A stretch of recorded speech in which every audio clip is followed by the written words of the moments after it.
I want to give us step-by-step narration of the planned genocide, the bigger genocide that the Fulani and the Arab world are planning against Biafrans and other tribes that are trapped in Nigeria and elsewhere in the world, especially in Africa. I want you to understand that the genocide we're seeing today, the actions being carried around, the killings of Christians and mild Muslims, and sometimes, but basically the targets are Christians, is not just coincidental. I've told us before this. It is not coincidence. It is planned, well orchestrated to annihilate us and take over what belongs to us, take over our land. I will give you the laid down information step by step in this video. I might not finish it up in this video, but I'm going to take it step. If it has to do with part 1, part 2, part 3 and all of that, I will do that. I want you to pay much attention on the information I'm going to be giving to you in this video. But first of all, before I begin, I want you to understand this. Please listen, very, very important. Every one of you who are craving or working hard to sustain the narrative called Nigeria, I want you to know that you are betraying the people who have died, who have been killed by the colonial masters to make sure Nigeria is created. If you don't know that people died, go back to history, go online and type and ask questions to Google or AI, ask questions, and you will get to know and get all the facts you need. When the colonial masters came, from the time of the Arabs to the time of the British and all the times the Portuguese and all the colonial arrangements that have been carried out against Africa, lots of our people died, and it is a sacrifice. Their lives were taken from them. Their lives were sniffed from them. They lost their livelihood, their nationhood, their territory, their location. Some of them brutally killed. Some of them died in the sea. Some of them, were just malhandled. And millions of our people have died. You that is sustaining Nigeria, you who is working towards the sustenance of Nigeria, you are part of the people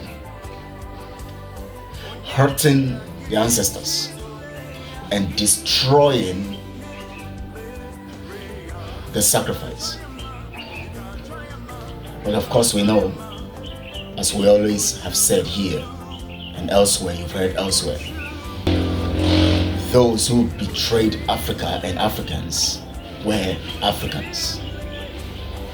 The colonial masters came in and they used our people to betray our people. But anyways, let's go straight into the idea of what I have today. And with time, you got to understand what I mean by, betraying those who have sacrificed their lives because of colonial programs and all of that. Now, listen.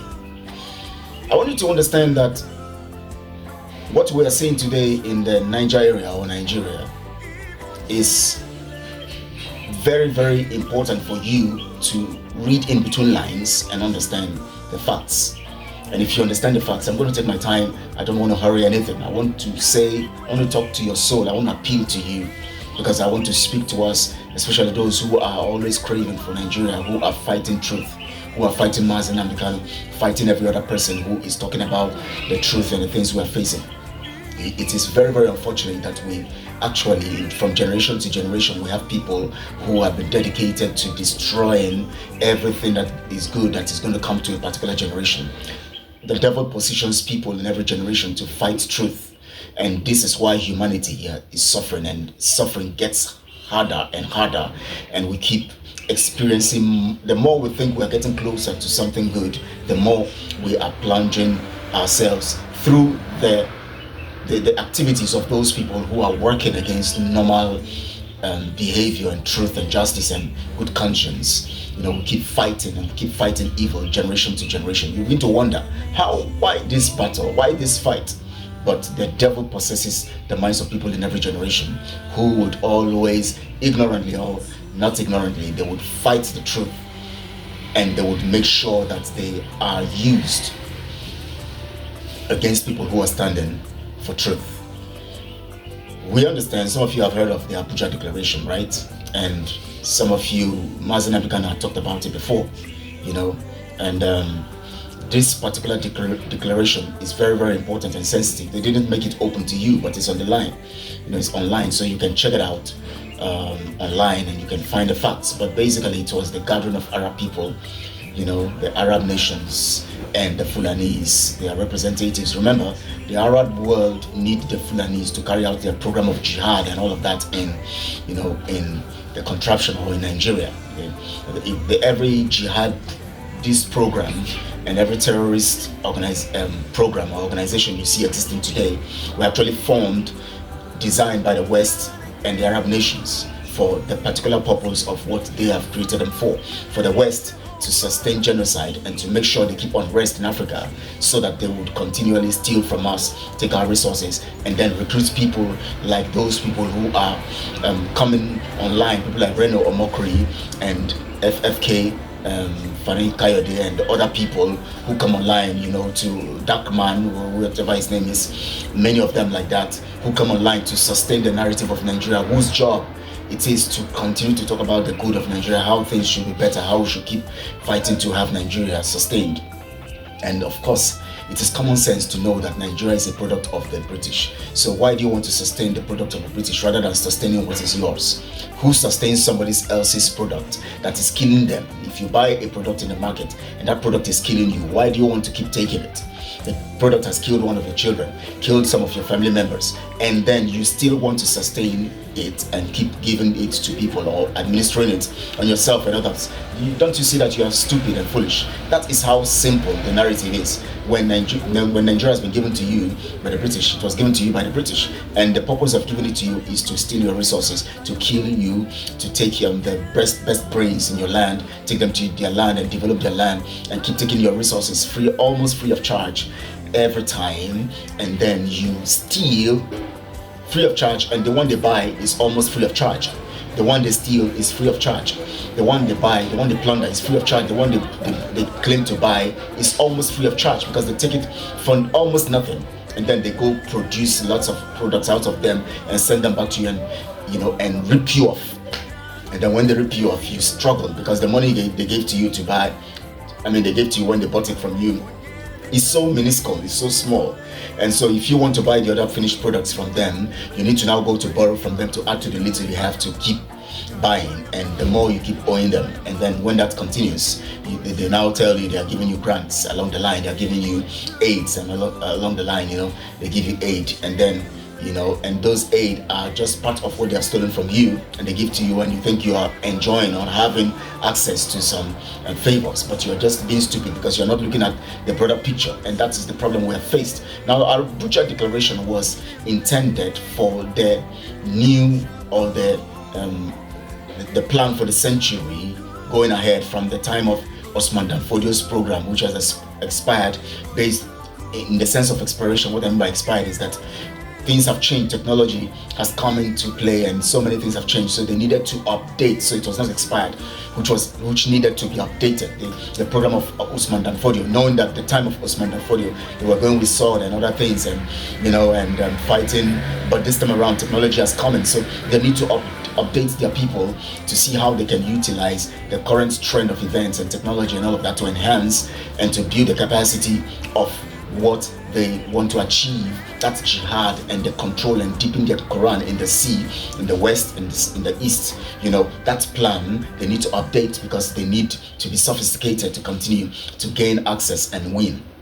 That is their plan. Now you must understand that this now makes it and puts it in facets or in segments. Now listen, the Abuja Declaration was effectively designed to create a very formidable, template that will help them, come to conquer us. And I will explain all of that to you, but let's take it step by step. First of all, they set up different aspects of the jihadi program. First, they began to put some of their people into the technological field to learn things about technology and all of that. So they created the technological the media side of them that will be formidable, knowing about technology, and those ones, their job is to help propagate and push for the jihad using media, and also the advancement in technology, because it is very, very important these days. If you have to access people and you have to do things, you need technology. So that is the plan. They put their people there. Then they have those who are in the aspect of politics. Now, those who in the aspect of politics are those ones who will be sponsored into different power positions in governments of any nation. They make sure that as much as they have been able to, over time, they have been able to convert some people in those countries. Even in Biafra land, they have people who claim to be Muslims. They have been able to use money to get some people to be with them. So now they would have to now begin to sponsor these people, for the meantime, because very soon they will kill these people and take over. But they have to use them for the meantime to access government. So they pay such kinds of people, they fund them, and they sponsor them through the process called democracy, which has become the Western democracy that has become a corruption tool, or a tool to facilitate totalitarianism and criminality. They tell you it's democracy, so they bring the candidates and you vote for the candidates. You don't have an option, you don't have a choice, but you just have to wait for the candidates to be produced, and these candidates are sponsored by them and presented to you by them, and then you have to vote for these people. So you see, it is a technical, it's very, very a cunning design, a very shrewd and very wicked plan that has been set before us. Now, politically, they have mastered the arts. Now they have their people all over the world. You see what they are doing in UK, you see what they are doing in France, you see what they are struggling to do in Germany and other parts of the world. They are sponsoring anybody who they can trust, who has taken up their religion, Islam, and they sponsor you to power. They need you to have political control, because through political control you can have military control. And of course, to make it easier, as much as you are in political control, you control every aspect of that country. You control the economy, you control the military, you control everything. But to make it very, very effective, they needed to have their men, trained along the line of technology and other aspects, so that economically, and of course also in the field of finance. Remember, they opened their banks, the bank they call Jais Bank and other banks, Islamic banks and all of that. They give out loans, they make things easy for you, because they want to lure you into believing and admitting and investing and putting your resources in their bank, so that they can control you economically. And then they build people and train people who will go into technology and other aspects of the economy and dominate and take positions and all of that. Go to the oil industry and take control of different nations, of all the nations, especially the territory of Nigeria. I'm looking at the territory of Nigeria now as the main focus for every other aspect of Africa, and so they fund all of this stuff so that they could access this every aspect of every nation, every aspect, the economy, the politics, and everything. Now, militarily, the plan is this: they have the mild approach and they have the harsh approach. I am giving you these steps so that you can begin to understand and look at it in a broader way, because with this now we'll be able to get to the nitty-gritties. Now I'm giving you the segments. Now the next broadcast I'm going to expatiate on it. Now in the military we have the soft approach and the harsh approach, or the hard approach. Now the soft approach is this: they have the process of recruiting or registering their men, their people into the military, having lots of quota, so that they can have a lot of Muslims dominating the military of any nation. For Nigeria, let me focus on Nigeria. So they bring different policies that will give more leverage to their people to dominate the military, because the military is in charge of the arms and in charge of anything that has to do with defense. So it is important for them also to take charge of this and to be in control of those arms and ammunition. So they needed to do all of that and get you to be under them and control totally militarily also. So they put their men in there. That is the soft approach. Now the hard approach is this: they get their militias, the terrorists from Libya, from other places, Futajalon, and they bring them from all those corners together and they arm them. Remember, they have political power, so they have access to resources, and they are into business. They're doing in the finance industry and every aspect of the economy. They are there, so they are making money. They are pumping the money to the jihadist program, and so they recruit young men. Some of them, they train them. They have women who give birth to these young men. To these children, and these children, they are born for the purpose of indoctrination. As much as they kidnap other people and bring them together, they also have women whose job is to give birth and keep giving birth. They keep impregnating different women to give birth to children, and these children are indoctrinated from childhood so that they would have that mindset that is already programmed to destroy.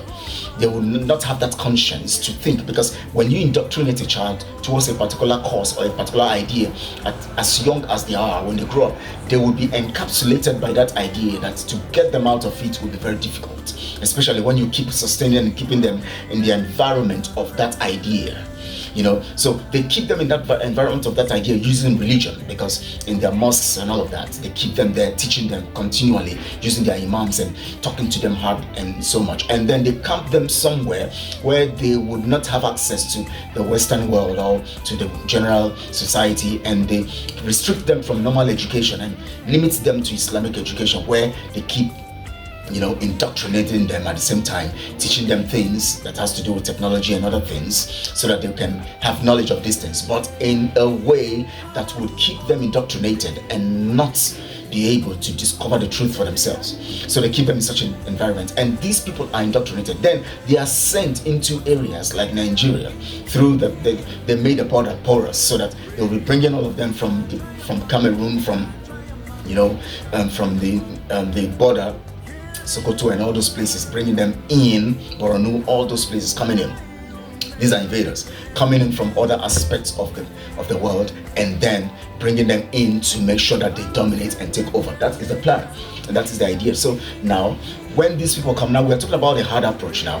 When they come in, the plan is this: they are already in politics. Remember, they have their political positions. Like in the northern part of Nigeria, you see that the Fulanis and other people are in charge of the people they have indoctrinated and the people they have taken over. They're in charge of the governance, and so they are there already. They have informed them that their radicals are coming in. So when their radicals come in, they would now pretend to have arrested some, and when they arrest them, they will now tell you that they are repented. And the idea is, when they tell you they are repented, they'll say, why, if people like this repent, why can't we bring them and put them back in the society, so that they can be able to also be useful in weeding off crime and all of that. That's what they make you believe, because these people have been indoctrinated to be radical, so we can use their radical aspect to secure our land. But the truth here is, they are not radical to secure any land. They're radical to propagate and to carry out a mission, and that mission is Islamization. And the tool of Islamization is for control. And what control does is, they have access to your minerals, your natural resources, your everything, and including you. And so they take control of you totally. So the idea here now is, they get these people arrested, and then they tell you they are repented. And then when they tell you they are repented, they now train them with their resources they take from you. And because you are quiet and dormant, and you are just imbecilic in your attitude, calling for one Nigeria, they use your resources to train these terrorists. And then what they do is this: two things. They put some of them in the society to be the soft, aspect of militarization. Those ones are in the society living as if they are living normal lives, but they are spies. They give birth to children. They continue to get knowledge about the land and the environment, and then the others are put in the military. Now, the need for that is to populate the military with enough jihadists, because there is a program ahead to kill, to cause massive destruction, and to cause the total collapse of indigenous people. There is a huge plan towards that. Now I'm going to take you further to the details of every aspect of these things that I've mentioned, which of course were the main target or the blueprints of the Abuja Declaration. You must take this very seriously. When we are talking like this, don't just take it, oh, what's he even saying?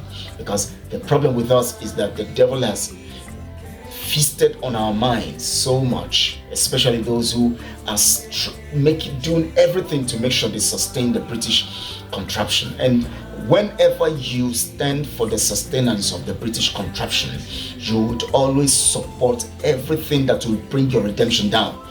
And that is why when you see people who support the existence or the continuation of the British control using Nigeria, they are against Mazen and Bekano, they are against Showore, they are against people and other people who are calling for nationhood. How can you be against people calling for you to have your own nation so that you be able to manage your resources and also secure your borders from invasion? How can you be fighting people who are saying that the reason why we are having our people killed is because we belong to Nigeria? When we are divided, we are cut off from Nigeria, we'll be able to secure our borders. Now look at it. Simple analogy. Between Benin Republic and Lagos, these are the same people. They are from the same ancestry. But the colonial masters came and divided and put border in between Benin, Wode side and this other side. Seme. The way you have the same border, they have this other side and this other side. So now, but these are one people. Now, before you take even a pencil into the other territory, they will know what you are taking in. They search you to the core, and you have the details of. They have the details of you. They take your details, your information, everything. Now, the same land. Now, this should make you understand that when you have your nation, Oduduwa nation, you will be able to secure your land from the invasion of the Fulanis. When you have the Biafran nation, we'll be able to secure our land from the invasion because we will have borders. Before anybody carries anything from any place into your land or into your space, you would get them, you will catch them, you will arrest them, and you will deal with the ones you have to deal with. These are the things, these are the reasons why we are calling for everybody, for this dissolution that we didn't even agree to dissolve this whole thing and let us start in our own enclaves first. Start with our nations. Then if there's a need for us to discuss if we have to come together, whether economically or politically or otherwise or militarily, as you see the Sahel states have done, the Burkina Faso, Mali and Niger Republic, they have formed a military bond, which means we are going to secure ourselves and then do business amongst ourselves. Now that is an idea. Now they are discussing it, and they are going to discuss it properly in a more organized and official way and with all inclusiveness, which means that everybody's voice will be involved, not the one that the colonial masters came and dragged all of you into it and you don't have a say, and now they are killing you because the policy of that design is against your will. Now these are the things with common sense. Why are you fighting it? Why are you destroying yourself? Why are you going against it? It doesn't make sense. You have to understand this whole thing from the point of truth. This is where the truth is. This is where love is. This is where we defeat the colonial masters and stop them from taking our resources. Your resources, my resources. The things that would have made us better, live a better life in Africa, because we have everything. Now we are suffering and they are enjoying everything that belongs to us. These are the things we are talking about. And you guys turn it to something else. So all you want to do, people who come against this whole idea of Nigeria, you want to kill them, you want to fight them, you want to abuse them. When I say one statement on social media, you will see them send abuses privately and all of that. Some of them will send threats. Why? For your own good. You are threatening, you are killing, you want to do everything. Let's reason. I know that the devil has possessed the minds of some people, and maybe because they are making some little in Nigeria, they will still fight you no matter what you say. They don't believe you. But please, let's get it right. We're going to get it right. Thank you so much for being part of this.